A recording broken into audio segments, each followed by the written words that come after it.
morning, children. Myself Uma Sharma, PGT Economics, Kendriya Vidyalaya number 1, Hanni Road, Baroda. Today we will discuss about a very important concept of macroeconomics, that is investment multiplier. So to understand the concept little bit, we have to recall our previous knowledge.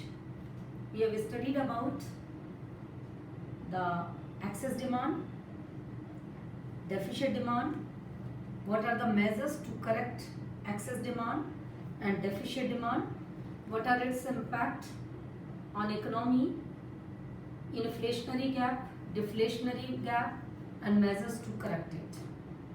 Now one important concept is investment multiplier.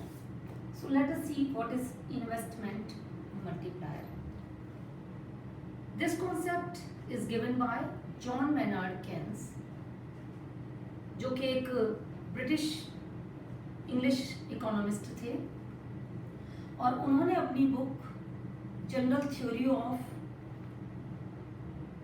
Income, interest and money में इस concept को बहुत अच्छे से explain किया है बच्चों. Actually this concept is based on the change in investment. It is observe in the economy if there is initial increment in investment. बच्चों इन्वेस्टमेंट की जब हम यहाँ बात कर रहे हैं तो लेट अस अंडरस्टैंड कि investment there are two type of investment. One is induced investment and another is autonomous investment. Induced investment is based on the marginal efficiency of capital, or we can say the rate of profit. Higher the expected profit, higher will be the induced investment. Lower will be the rate of profit or the expected profit, lower will be the induced investment. Or we can say lower the level of income, lower the investment, higher the level of income in the economy, higher will be the investment. But what about autonomous investment? We are talking here about the autonomous investment. Autonomous investment, it is made by the government to maintain the level of economy. So it remains fixed during the short period of time. In long period it may be changed, but it remains fixed with the level of income. So how the increase in initial investment change the level of income in the economy? So multiplier is the value, or we can say multiplier is the ratio by which income is increased. Okay, so we can say multiplier is the ratio of change in income due to the change in initial investment. अगर initial investment में change होता है तो उस investment की वजह से एक इकोनॉमी में कितना change income में आएगा, इन दोनों का जो रेशियो है उसे बच्चों हम multiplier कहते हैं. So multiplier is the ratio of change in income to the change in investment. अगर एक अर्थव्यवस्था में initial investment increase suppose 100 crore रुपए का किया जाता है, तो बच्चों इनकम में जो इंक्रीज होगा वो 100 करोड़ का नहीं होगा, 100 करोड़ से ज्यादा का होगा. मान लो 400 करोड़ रुपए की इनकम इंक्रीज होती है, तो यहाँ मल्टीप्लायर की वैल्यू कितनी हो जाएगी? 4. अगर एक अर्थव्यवस्था में मल्टीप्लायर की वैल्यू 4 है और इनिशियल इन्वेस्टमेंट 100 करोड़ रुपए है, तो एक अर्थव्यवस्था में जो इनकम जनरेट होगी वो 400 करोड़ रुपए होगी, because the value of multiplier is K. तो हम इसे कैसे निकालेंगे? By dividing the delta Y by the delta I. So multiplier is the ratio of change in income to the change in investment. बच्चों इस कॉन्सेप्ट को हम mathematically इस तरीके से लिख सकते हैं, 1/k इज इक्वल टू उल्टा कर दिया हमने से, delta I upon delta Y. Now let us understand the relation between income and consumption and investment. We know that y is equal to C plus I. ये हमारा formula है. Income बराबर एक अर्थव्यवस्था में जो टोटल जनरेटेड इनकम होती है वो बराबर किसकी होती है, एक पार्ट उसका कंज्यूम कर दिया जाता है और दूसरा पार्ट उसका इन्वेस्ट कर दिया जाता है. The total income generated in the economy either it is consumed और इट इज इन्वेस्टेड. ठीक है. So we can also write delta y is equal to delta c plus delta i. यानी एक अर्थव्यवस्था में अगर चेंज इन इनकम होता है तो वो जो चेंज है उसका एक पार्ट किस में जाएगा, चेंज इन कंजम्पशन में, और दूसरा पार्ट किस में जाएगा, चेंज इन इनकम में. ओके बच्चों, मैथमेटिकली एक्सप्रेशन हम इसका देखते हैं, हम इसको किस तरीके से प्रूव करेंगे. So dividing both sides by delta one. अगर बच्चों अगर हम किसी इक्वेशन को सेम वेरिएबल से सेम फैक्टर से डिवाइड करें या मल्टीप्लाई करें तो उस इक्वेशन की ओवरऑल वैल्यू में कोई फर्क नहीं आता है. ये सिंपल मैथमेटिक एप्लीकेशन है. तो हमने देखा कि ये जो इक्वेशन था कि delta y is equal to delta c plus delta i, इस इक्वेशन को हमने किससे डिवाइड कर दिया, डेल्टा y से.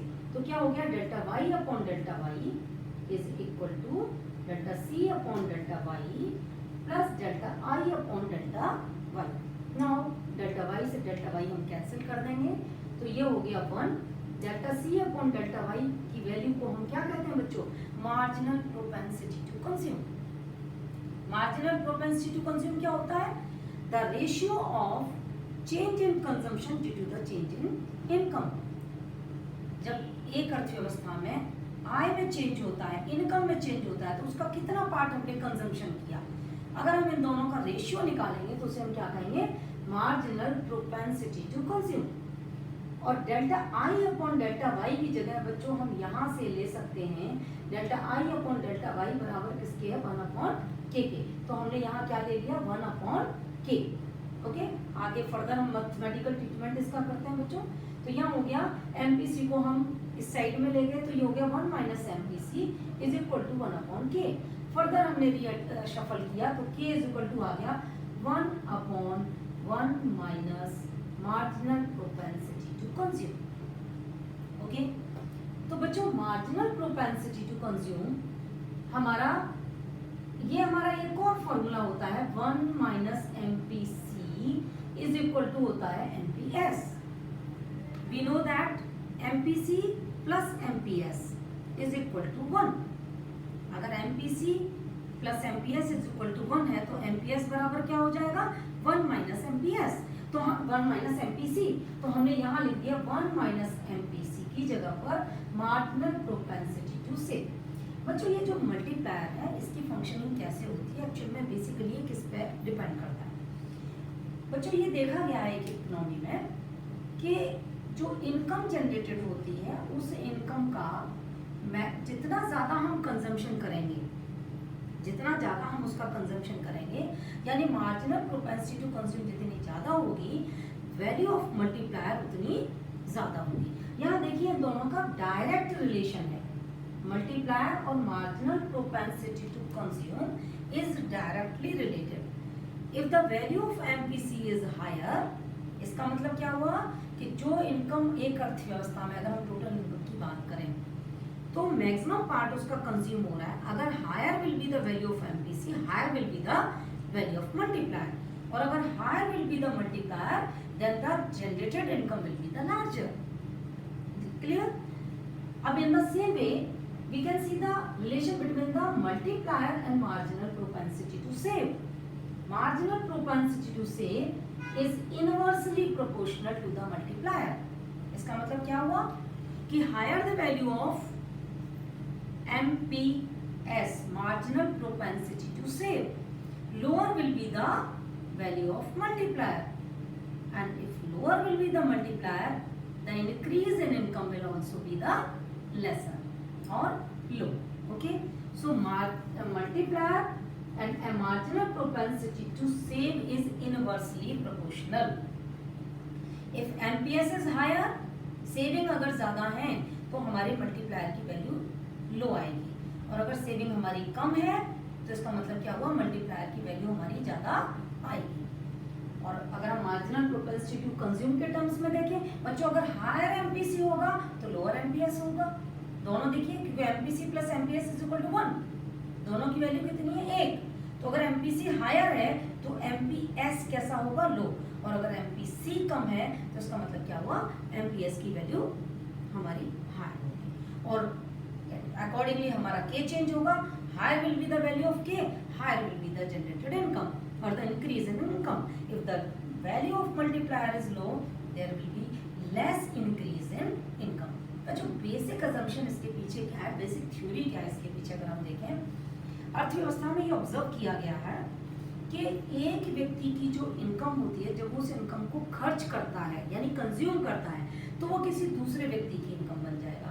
और अगर वो उसे सेव करेगा यानी उसने बचा के रख लिया, it means it is the leakage from the economy, then it will not be the part of the income of the other person. फिर से समझिए, एक व्यक्ति का जो एक्सपेंडिचर है वो किसी दूसरे व्यक्ति की इनकम बनता है। अब जब वो दूसरे व्यक्ति की इनकम बना, वो व्यक्ति फिर कहीं उस इनकम को खर्च करेगा, तो ये इनकम इकोनॉमी में इस तरीके से ये सर्कुलेट होती रहती है। ओके, तो let us see the value of MPC is higher, the value of multiplier is also higher, the generated income is also higher. If the value of MPC is low, the value of multiplier is also low, the generated income is also low. So there is direct relation between the multiplier and marginal propensity to consume. And marginal propensity to save के साथ में it is the, there is inverse relation. MPC higher the MPS, lower the value of multiplier, lower the generated income in the economy. Lower the value of MPS, higher the multiplier. The generated income. Now let us understand it with the help of a diagram. हम इसे बच्चों diagram की help से इसको समझेंगे। Okay, I think it is clear to you.